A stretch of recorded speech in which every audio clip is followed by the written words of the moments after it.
Yo, welcome to another episode of Under the Surface, a talk show where we talk all things Bazaar. Today, we are looking at the Temple Expedition as a gameplay mechanic. We are going to discuss what route is the easiest, which monsters have the best rewards, and we are also going to share our favorite relics and boards that can play them. So without further ado, let's dive under the surface. We actually realized that we forgot to do an episode on Temple Expedition.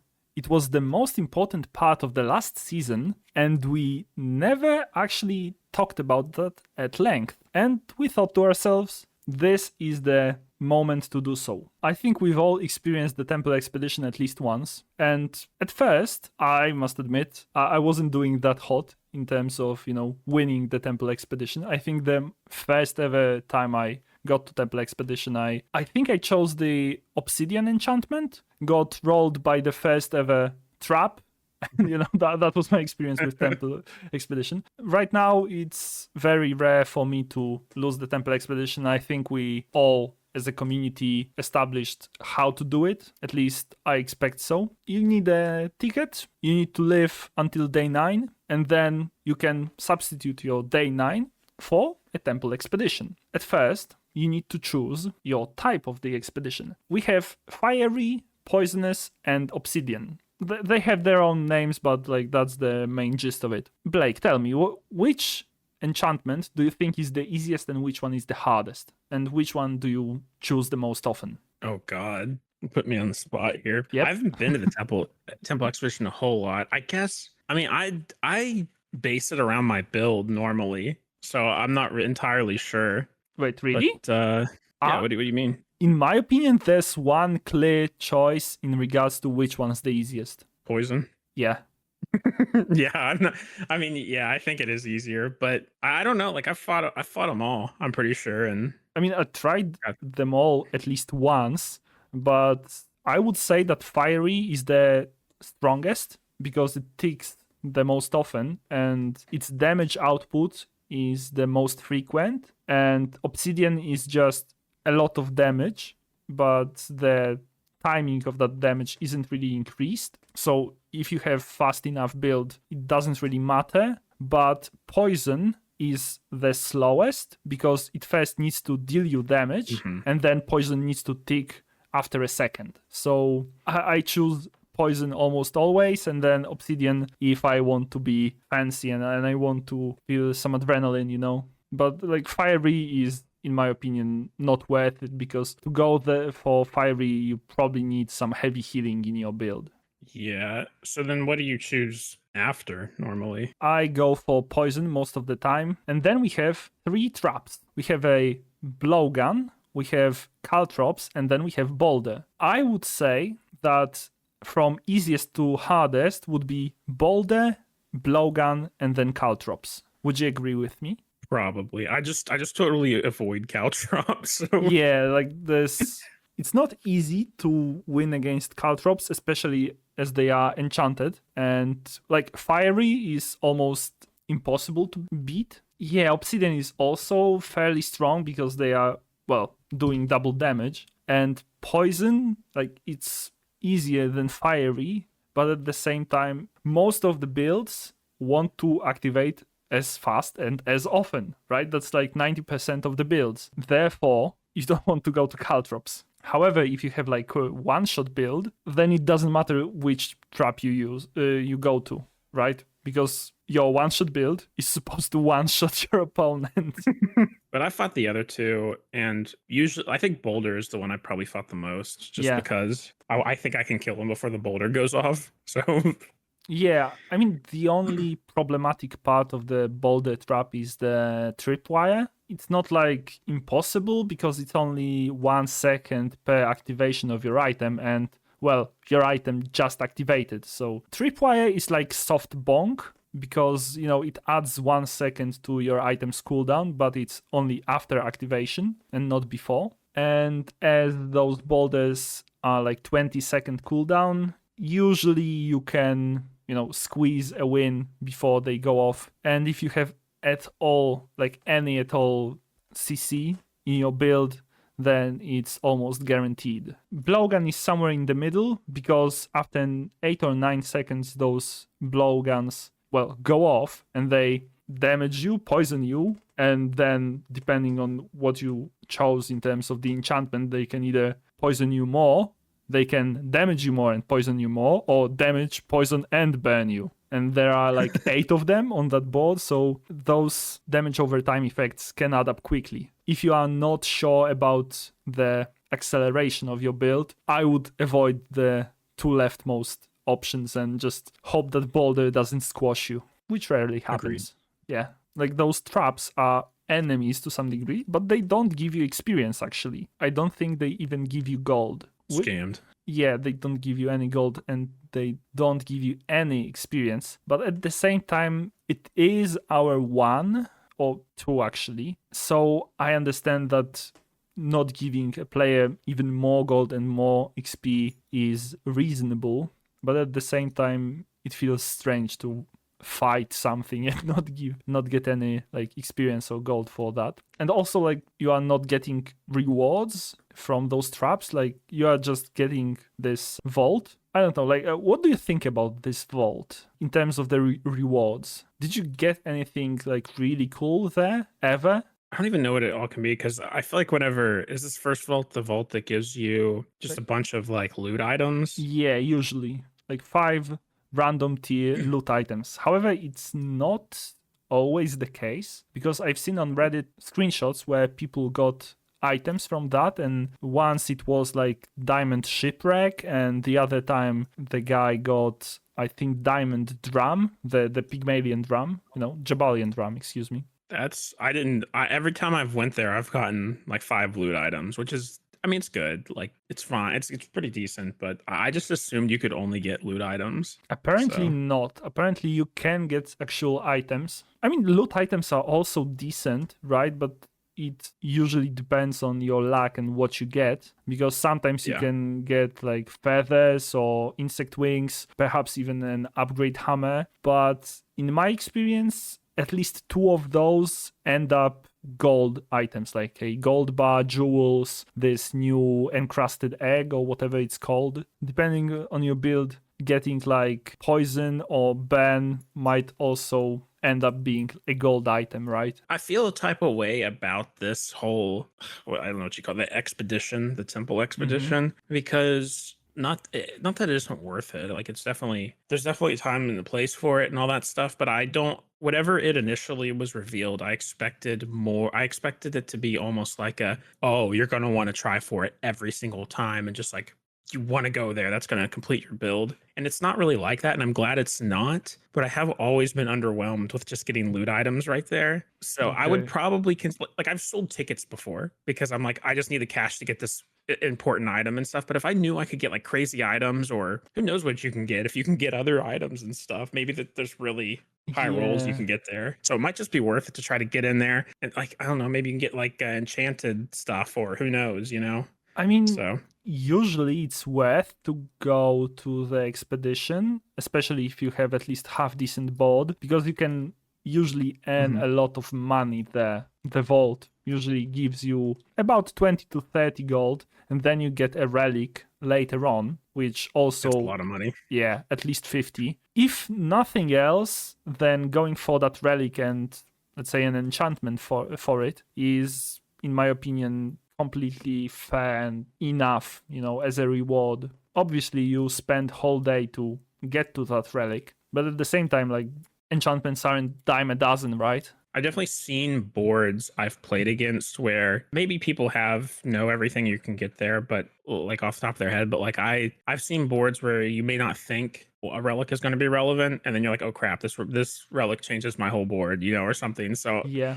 it's worth it for that case too, and it's usually worth it to go. I kind of prefer that it's a little more like you need to think about it. It's not just like an auto type thing. You know what I mean? Yeah. Though we got a bit ahead of ourselves, I think we can go back to those relics in a second, because before those relics, we need to fight, I guess, a guardian. And I'm not sure if we'll get more of those in the future, or is that going to be everything? So 3 monsters, and those are the Mythkeeper, Greenheart Guardian, and Comat, the main Sphinx lady. I must admit, Comats and the Guardian can actually do some work, and actually there's probably a phrase for that, but like it's not as easy against them, and it's not as easy to win those fights. Yeah, Comments has killed me maybe multiple times. So I don't think that the particular items from the boss are that good, in the sense that if you were to get one of them as a reward, you will be extremely happy, because those builds are, well, prepared beforehand to work decently as a whole, but one piece out of that package is not as big of a deal as it could be. However, the skills that they pack are something that I always look forward to. If you get any of them in a proper build, like that suits that skill, you can actually get a lot from that. So Mythkeeper has your shield items have plus shield equal to 100% of the poison on your opponent. So let's say you're running a Poison Mark or Poison Vanessa, and you've got a shielded on one of your items, so literally have a shielding item on your board. Suddenly you've got shield scaling, and it's decent shield scaling. Guardian, and I like this particular ability, while you have shield,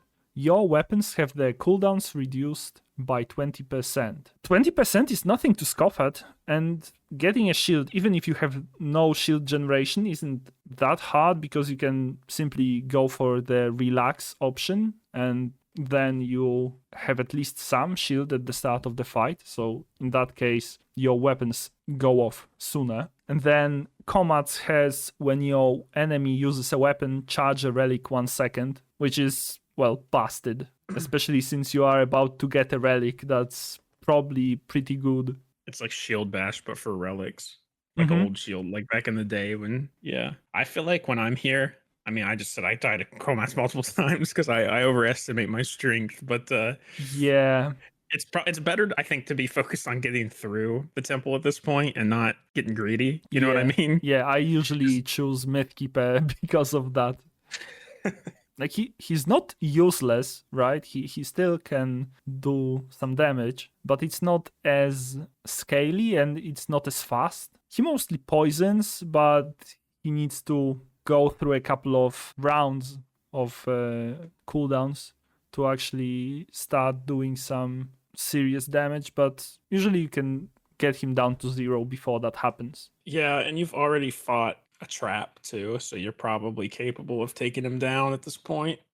I don't remember whether that was Greenheart Guardian or the Mythkeeper, but in one of the episodes in which we discussed the Greenheart Law, we were thinking about the characters from the Bazaar being approached for the position of the Guardian of the Temple, right? We're thinking that perhaps this Comats was a spirit that was awoken, and then she's sort of looking for new Guardian of the Temple, right? And I think this is to some degree true, because one of those guys in one of their lines says something like, "Oh, Comats is going to like you, and you have proven yourself as a Guardian," something like that. So I'm going to need to look through those lines again, definitely, to have the whole picture, but I think we were on the right track. I just realized I definitely need to go through each of them and click on their pictures and stuff to make sure I'm getting all the dialogue. Yeah, actually, they added so much lines to the game with the latest, or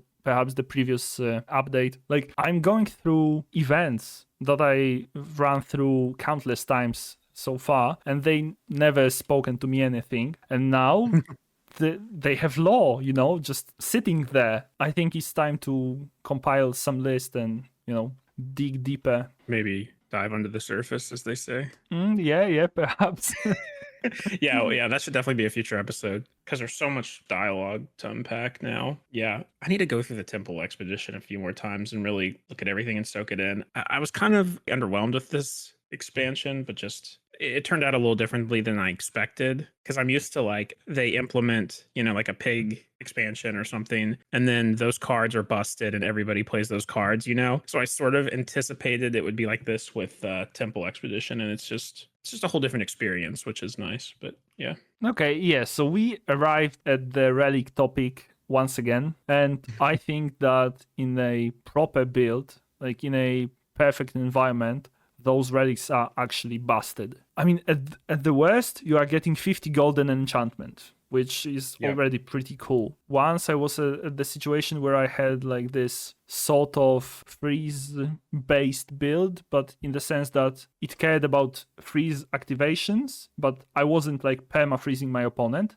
And then I got from the Temple Expedition the Null Frost Altar, which, whenever an item is used, it freezes that item, and then it removes that freeze, and then gives your items plus damage and plus shielding. And I literally had this jacket or this armor that gets shielding whenever you freeze, and also I had other items that cared about this, and I also had weapons, and so, they scaled, and my jacket scale. So this was like one of once in a lifetime build where this Null Frost Altar shined, and I'm pretty sure that all the relics have their place in a build, and I understand that it's not going to happen every time, and most of the time you are just getting a golden enchantment, but sometimes you are going to be really happy that you got a particular item, and then you're going to get something unique that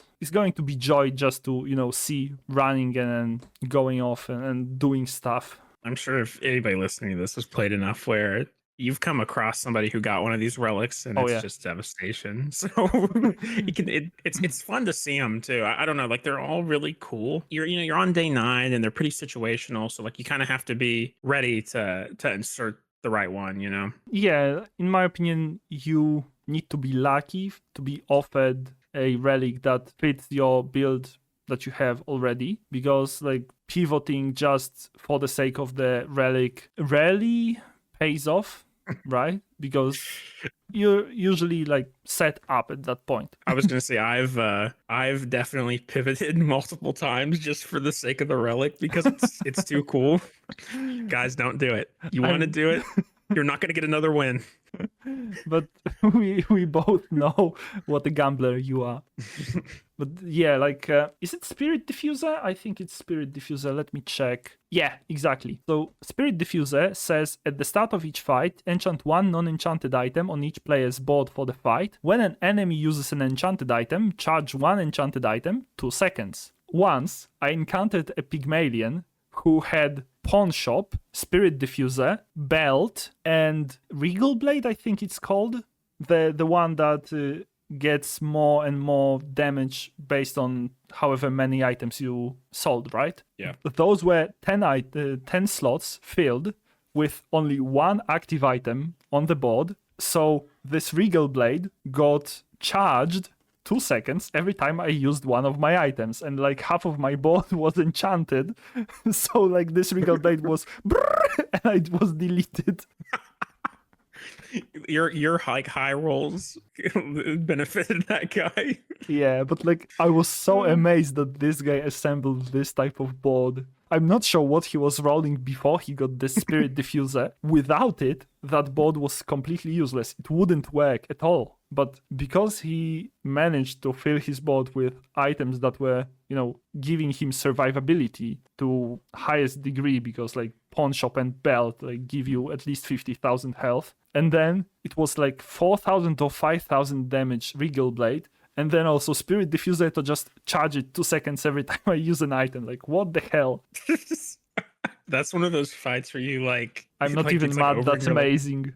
Yeah, that's the beautiful thing about the rolls like that. There are many relics that can be built around in many different ways and, amazing ways, in the sense that what emerges is something unique. Like this is like this obsidian ball with spikes that has multicast for each item that you have enchanted with obsidian, right? So imagine having like piggles that were obsidian, so every piggle you spawn is enchanted with obsidian, and then you have like 8 obsidian piggles and this item that gets multicast per obsidian item, and just after 5 seconds you're starting to machine gun people down. My God.